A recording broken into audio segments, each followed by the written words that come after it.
Hey guys, welcome to our podcast, Boys Feel 2. I'm Isaac and I'm here with my groupmates to talk about something na hindi masyadong pinag-uusapan pero sobra daming sa atin ang nakaka-relate. And that's masculinity, softness, and mental health. Lalo na sa mga kalalakihang Pilipino. Alam nyo yung classic line na lalaki ka, huwag kang iiyak. Madalas nating marinig yan from our parents, barkada, or even sa teachers. Tapos, kapag nagpakita ng emosyon yung lalaki, ang sasabihin agad, marupok o mahina. Pero ngayon, may shift na nga tayong napapansin. Sa TikTok, podcast, katulad ng Boys Don't Cry PH, or sa confession pages sa Facebook, may mga lalaki na na-open na about sa feelings nila and they talk about their mental health breaks or trauma. And that's powerful. Kaya in this episode, we want to explore paano nga ba nagbabago ang definition ng pagkalalaki is being emotional or still seen as weak. Or it can be a form of strength.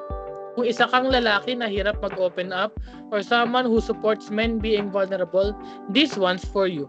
Let's talk about it.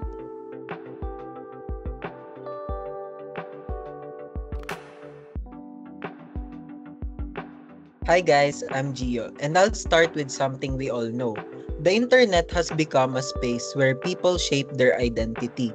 For boys, lalo na Gen Z guys, social media is where they experiment with expressing themselves.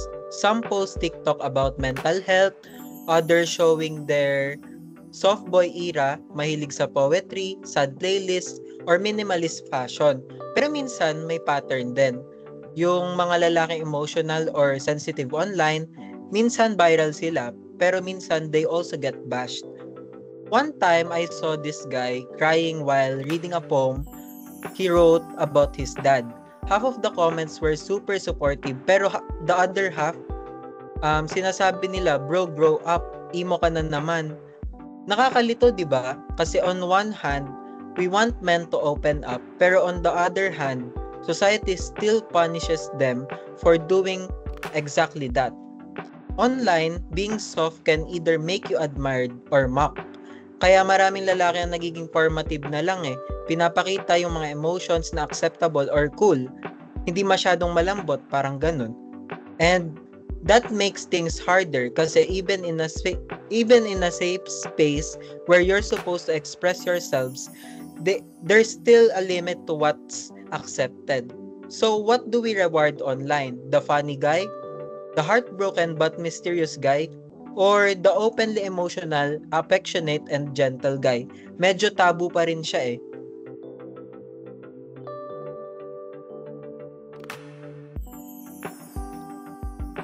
Ako naman si Patty and I'll talk about something heavy. Mental health and the pressure ng pagiging tunay na lalaki. Maraming Pinoy boys ang lumalaki na sinasabihang man up. Kahit umiiyak ka na, kahit nasasaktan ka, ang sinasabi, laban lang. I remember my cousin who was 18 and going through a breakup. Sobrang tahimik niya for days. And one time, he tried to open up to his dad. Alam mo kung anong sagot? Anong iniiyak-iyak mo dyan? Lalaki ka, magpalit ka lang ng haircut. And that moment shut him down. And that's the reality for a lot of boys. They want to speak, pero hindi naman sila binibigyan ng space to feel. Studies shows that men are less likely to seek help for depression and anxiety. Sa Pilipinas, lalong laganap yung mindset na, kaya ko to mag-isa. But keeping everything inside can lead to worse things, like rage, substance abuse, and isolation. Masculinity should not cost someone their peace. We need to normalize that crying, being unsure, and asking for help, these don't make someone weak. In fact, it takes more courage to say I'm not okay than pretend you are.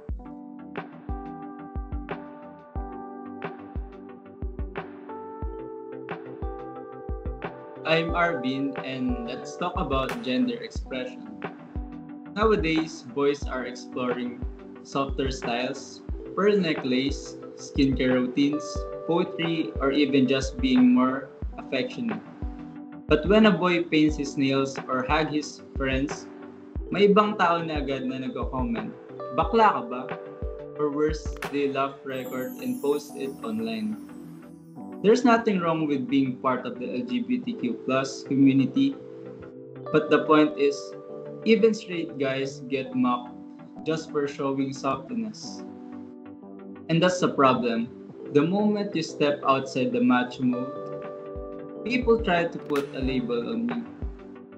Soji, sexual orientation, gender identity, and expression reminds us that expression is separate from identity. Just because a boy dresses or acts as a certain way doesn't mean he's any less of a man. I know a classmate who journals, wears tote bags, and talks about his feelings openly. Ang daming chismis sa kanya, but he's just honest, that's it. We need to let boys be themselves without forcing them to explain or defend who they are.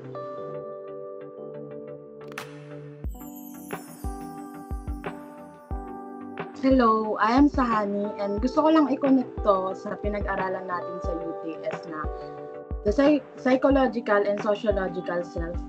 So, Filipino boys growing up hearing, ikaw ang lalaki, ikaw ang haligi ng tahanan. That sounds noble pero sobrang bigat niya kung iisipin. Boys are taught to be leaders, protectors, and breadwinners even if they're just 13 or 14 or even kahit mas bata pa.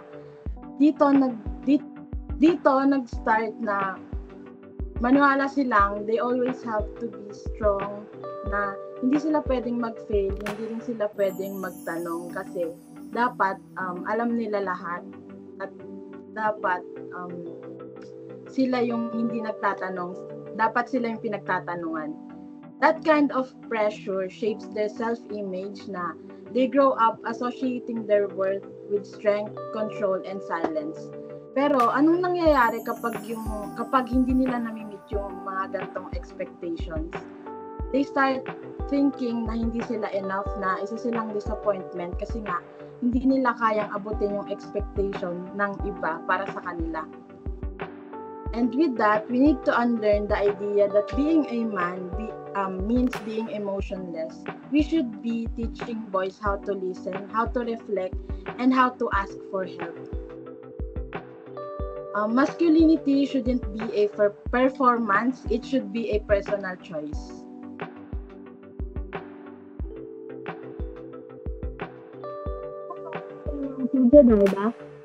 Before we conclude this episode, we want you guys to remember and understand that what kind of world are we creating if boys can't cry? And if they can say na they're tired? Hindi masama maging matatag, pero ang masama is kapag ang katatagan mo ay ginagawa mong dahilan para supilin ang damdamin ng iba, or mas malala is yung damdamin mo. So, to all the boys listening, it's okay to feel. It's okay to be soft. Don't let toxic masculinity conquer you. It's okay na mag-take up ng emotional conversations. It makes us stronger when we let our emotions out. And better yet, mas mauunawaan nyo ang inyong mga sarili. And to everyone else, let's be better listeners. Let's stop saying na man up, or kasi when we listen to someone, mas mapaparamdam natin sa kanila na valid sila. What someone needs to hear is I'm here for you. We can let out advices to make them stronger, but let's never invalidate their feelings. Normal na tao rin ang mga lalaki, guys, at lahat sila nakakaramdam din. Boys feel too, and when we allow them to, we all grow stronger. Not just as individuals, but as a society. Thank you guys for listening. This has been Boys Feel Too. See you next time. Meron palang nagtanong, there's one comment, what can families,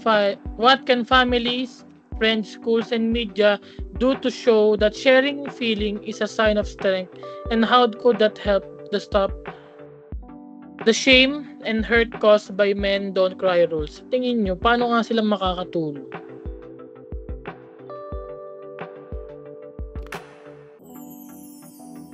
Ayun, okay, gets.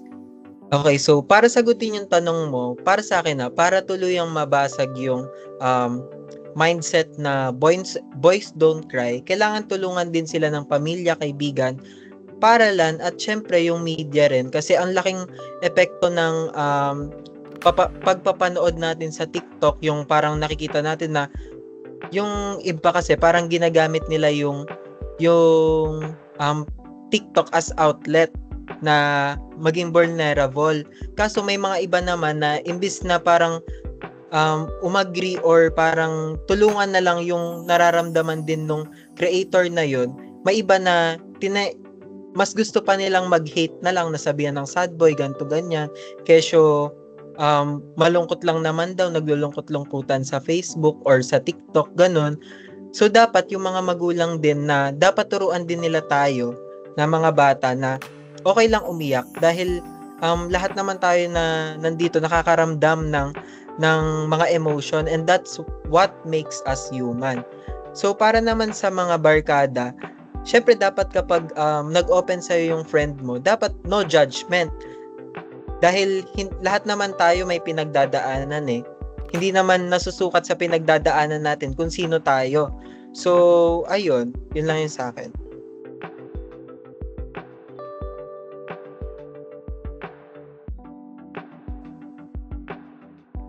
Meron pa palang isang question, yung how do soft boy posts on TikTok and Instagram change what we think it means to be a man, and how might that affect guys' mental health?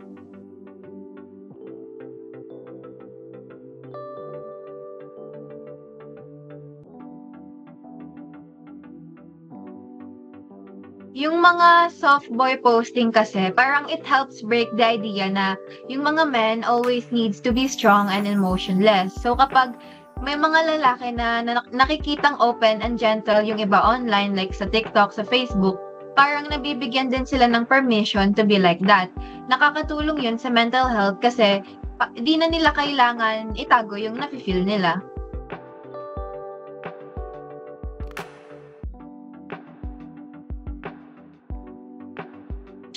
Tsaka to add din sa sinabi ni Patty, yung mga campaign na Softboy PH, binibigyan nila tayo ng other side kung ano ba talaga yung mga lalaki. So mas alam natin kung ano yung nararamdaman nila. With that, mas mabibigyan natin sila ng tamang solutions or kung paano natin sila matutulungan na mas maipakita pa yung side na yun without judgment.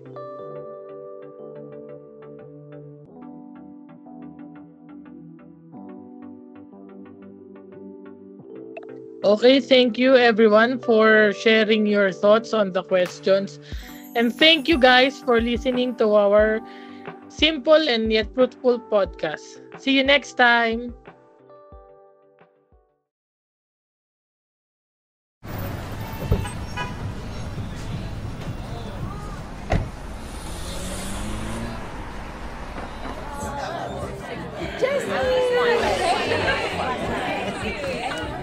It's good to see you.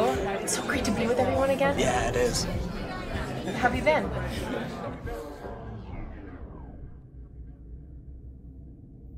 I'm not good. I haven't been good. The truth is, for a while now, I feel like I've been stuck in a dark place.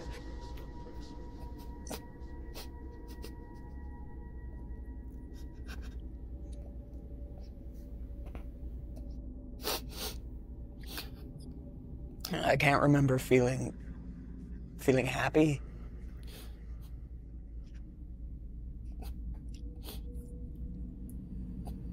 No one really hears me, you know? I'm good.